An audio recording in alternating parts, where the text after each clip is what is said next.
Topper, you are first. Good afternoon, Coach. Great to see you. Wish we were in person, but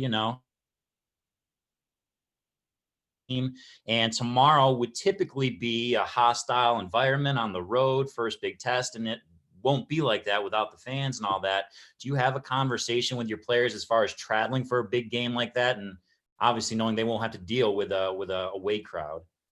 Yeah, I think in some ways it's easier because you don't have the crowd going crazy and the other team scores 2 baskets a row and you can't hear what the call is and guys get nervous and the whole bit with 3, 4. And I guess evidently somebody said at one time this past week I had 5 freshmen on the floor at one time. So it's easier from that point. But the guys that have been around a long time, I've told them I've never lost a game because of a building. It's usually because that other team was really good. And I've probably never coached a team that a guy can say he has 7 starters returning, because they had one kid that played the first 10, started and lost, got hurt, and then another one late that started games when someone else got hurt. But I think it's going to be the team that we're going to be concerned about. And, some ways the pageantry, the excitement of college basketball is not there. There's no question about that. But the toughest thing is trying to get your guys ready to play the other team. And I do believe that somebody said this morning, because I don't watch it, I was ranked number 3 in the country. Watching them on tape and looking at their stats, this may be as a difficult a job as we've ever had on the road, regardless of who it is and where it is. Deanna King, then Brendan Marks. Hey, Coach. Luka Garza, one of the top players coming back this year. What's your thoughts on him? He's really good.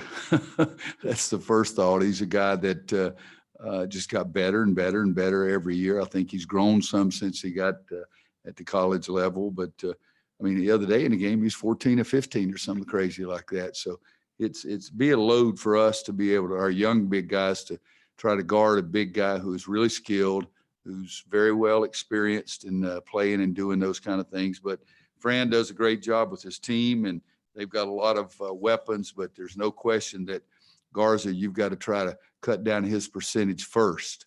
That's your job, is to try to cut down his percentage first. And if you do that, that helps you. But I just pulled up their stat sheet. They have 2 guys shooting over 70% from the floor. And so those are things that you've got to try to see if you can cut that percentage down. But he is the real deal. And right now, I think he's playing and expected to be one of the best players in the country, if not the best player in the country. Brendan, then CL. Hey, Coach. Yeah, I know everyone is going to focus on Garza, and obviously he's a load inside. But outside of him, who are the players on Iowa's roster that I guess present the most challenges for you defensively? And what's sort of the game plan for trying to hopefully contain them some? Well, try to get out on the shooters. I'm looking down again. They're like 39% from 3-point line, but you do have to try to guard those other guys first, because one of them's 76 and the other one was 73 from the floor. Joe has been there a while. Joe does a great job. He's very selective. He's shooting 50% from the 3-point line. CJ Frederick shooting 50% from 3-point line. They shoot a lot. Let's see if it says what they average here. They make 10 of them per game. And so we do have to get out there and guard those guys. But it's some of our really good teams have been very difficult for other teams to guard, because we had inside play and guys who could make 3-point shots. And Brendan, that's what Iowa has. We've got to be able to guard them at both spots. Thank you. CL, then Isaac Shad. Hey, Roy, I was wondering, just in the practices since last week, since the Texas game, what kind of improvement were you looking for out of the backcourt? Well, and we're trying to do that every single day. And guys, if you think about it, we played Monday, Tuesday, and Wednesday. We gave them off Thursday.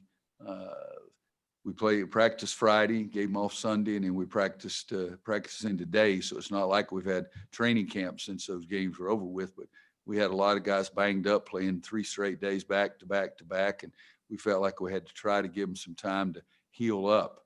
But specifically about the guards, I can give you a long list. I've already given it to them. We've got to shoot the ball better. We've got to have more assists, fewer turnovers, and we got to pay more attention on the defensive end of the floor. So that's a big chore. I just described the whole game of basketball as a point guard. But I've started 2 freshman guards before. We started Bobby Frazier and Marcus Ginyard. And RJ and Caleb are very gifted, but they've got to do a better job of running the game, controlling the game, and the biggest thing, getting us at the tempo and the pace we want to get to and being able to do it without turning the ball over. And then the other thing is our big guys are shooting a much better percentage. So the guys shooting a better percentage, make sure you get him the ball.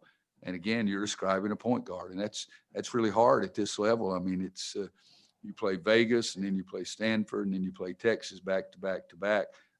Those guys all had good guards who had been successful, and that was a challenge for our guys. But I love them to death. They're going to work extremely hard at their game, and but they know there's a lot of work to do. Isaac, then Taylor. Hi, Coach. Thanks for your time today. Looking at Iowa's schedule so far, they've played North Carolina Central and Southern and Western Illinois, all ranked in the 200s in KenPom. I'm curious what you see on tape from them translates. Does that kind of lower some of the numbers you might expect from them as you guys prepare to play them? It doesn't lower any of my expectations because, again, I'll go back. They have 7 guys that started for them last year, and they were successful last year. I've looked at those stats much more, their season-ending stats, much more than I have their stats in the last 3 games. I mean, it's they're a really good basketball team. I mean, I don't care who they're playing. They could play, well, there's more than 5 guys and girls on this screen I'm looking at. They could play 5 of you guys, and I'd still be worried about them because it's who they are. They're really freaking good. Taylor, then Andrew Jones. Hey, Coach, the focus in the Maui Invitational seems to be on the next game and that next matchup with almost a week now in between games. How have you seen your team respond to looking back at the film and seeing what has and hasn't worked, especially with it being such a young team? Well, again, guys, we haven't had 10-hour practices every day.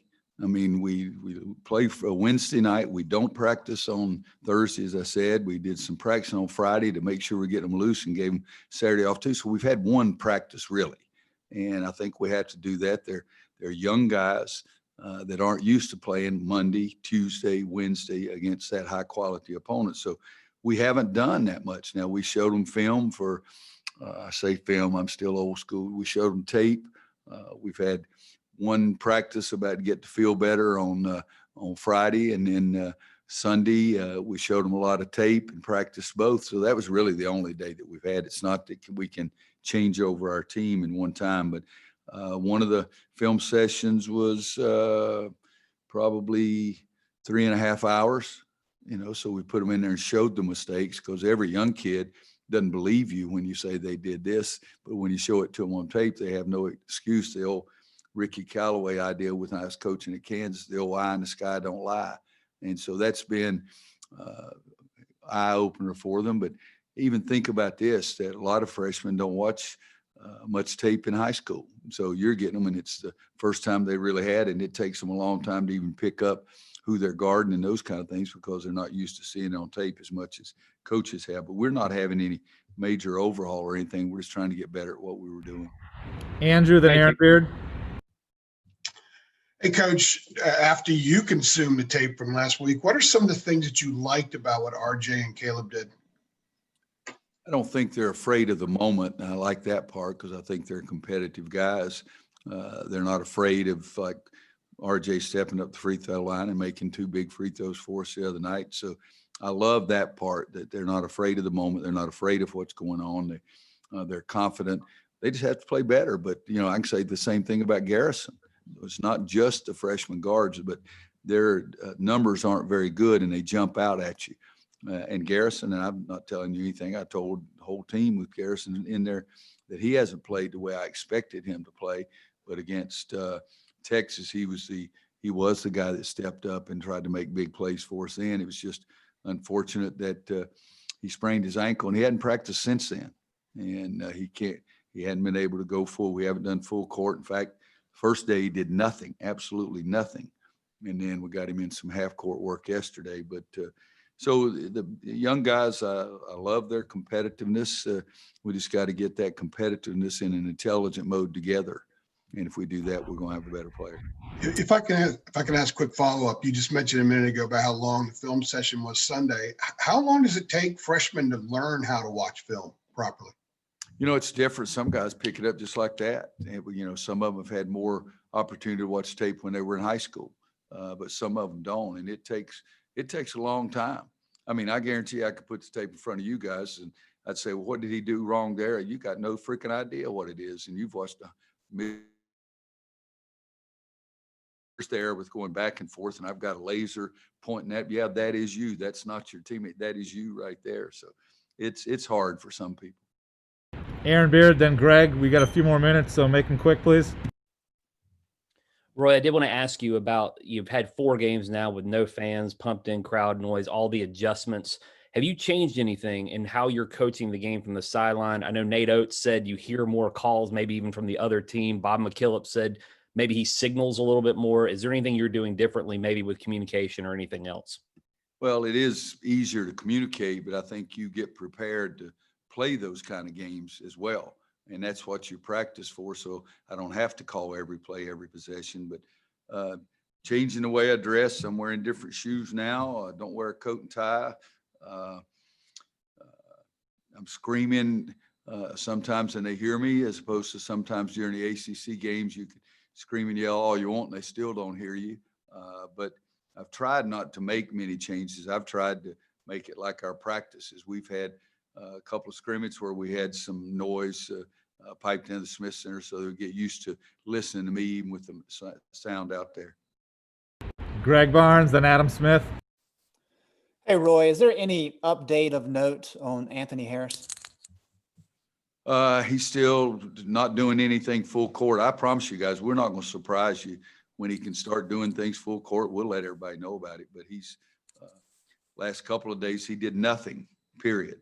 And he didn't feel well. It was not COVID related, so don't jump at any freaking conclusions. He just didn't feel well. And today we'll let him do some drills, but he has not done anything live where he's guarding somebody and somebody's guarding him, or we're running full court. I promise you when he does that, we'll let you know. But we're not hiding anything. It's just he hadn't done it yet. Adam Smith. Hey, Roy, the Elon game that you guys were supposed to have was supposed to be the 12th. I know that's listed as a postponement because of the Elon had a COVID situation. Just what is your understanding of when that might be made up, or if that might be made up? You're describing college basketball right now. Clint Walton is sitting over here with me. He's giving me an update on who we're talking to and what we're saying, and that the state of North Carolina doesn't go with the national CDC guidelines. We don't know what the hell's going on. So we're going to try to find somebody to play. And if you guys have uniforms that fit all of you, we'll play the five of you guys. Ross Martin.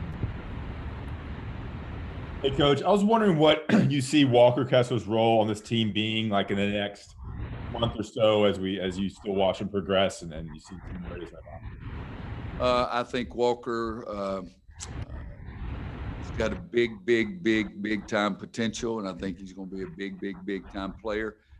But guys, he missed quite a bit of time, and we're trying to get him back into game shape, trying to get him caught up with the things that he missed. The reason I keep turning to my left, I've got a bad crick in my neck, but I'm looking at the clock because I'm meeting some guys 15 minutes before regular practice starts just to do some extra dummy offense. So we don't know, but he's moving along, but you don't miss that much time and then jump out there and play 30 minutes a game. That just doesn't happen, but he's going to be a big time player. We have time for 2 last questions. Kiera, then Brendan. Hey, Coach. I just wanted to quickly ask you, what are some of the positives that you've seen with this team? We've seen all the things that need to be worked on, but what are some things that you really like about this particular team this year? Well, any coach, I think, would be like this. So you see the negatives so much more than you do the positive, but I try to make sure that I do see those things. And I'll go back to every game. I think we've shown a piece of my apple in my toe. Even going back to the first game against College of Charleston, they take a 1-point lead and our guys just kept playing. We're down 13-0. It was at Vegas, and our guys just kept playing.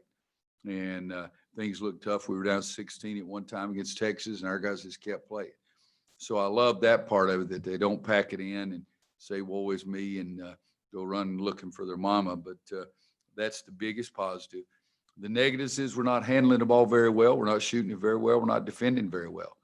So there are a lot of those things, but I do believe that we have some parts that can improve and need to improve. And I think that these are the kind of kids that really work on it and get to that spot. Brendan, last question. Yeah, Roy, this is sort of a separate, not anything to do with the game tomorrow, but I know Stanford has sort of been crashing in Chapel Hill the last couple of days since Asheville. I'm just sort of wondering from your perspective how that came together and how that's changed things on your end in terms of practice schedule or workouts or anything. It hasn't. Our schedule is, and then they're free all day. They're not in class. There's not anything going on. And so he makes his practice schedule. It was pretty easy. He got the word about Santa Clara County, I guess, was shutting down everything after he was already on his way here to come to North Carolina for the Maui Invitational. And so we just talked to him, said, you can work in our place if you want to. And so that's what he's doing. They're staying here in Chapel Hill. And the only extra thing he's doing is he came and walked with me today at lunch and realized I'm a lot slower than I even used to be. Thank you. Thank you, Coach. Thanks, everybody. Thanks.